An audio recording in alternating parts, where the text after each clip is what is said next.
Alright, what's up guys? This is lesson number 42. How to open and close and keep it open the provisions of heaven. So remember, we talked about provision of heaven comes first spiritually. It comes in peace, it comes in presence, it comes in purpose, okay?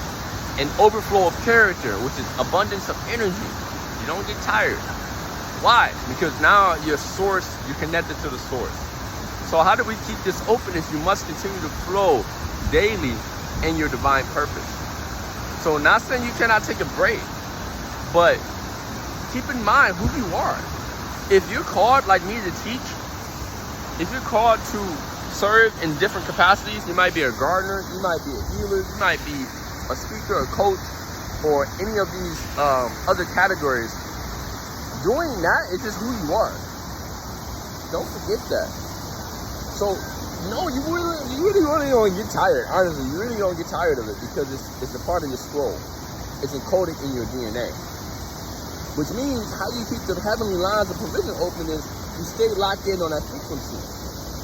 Don't deviate. Don't try to switch your career path. Don't try to switch your approach. Refine your character. Heaven counts character first. That's the currency of life. So if you want to keep the power lines open, not only do you need to keep pressing the gas on your identity purpose, but you need to refine your character. What do you do when no one's watching? What do you do when the pressure's on? What do you do when you're facing uncertainty? Do you have faith? Do you keep pressing forward? Do you trust in the Most High? Or do you fold? Do you give up? You can't do both, okay? That is what dictates the flow of heavenly provision. Heavens do not pay for incomplete work, nor do they pay for misalignment. You need both. Obedience and overflow go hand in hand. It's like 1 and 2, A and B, C and D. Obedience, obey the unseen forces because it's what's holding up the whole infrastructure of your life.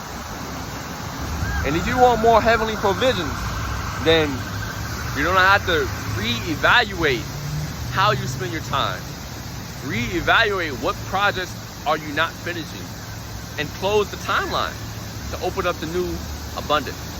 It's already waiting on you, but you gotta make that decision. So what's one thing you can do to ensure that today the heavenly lines of provision stays open in your divine favor?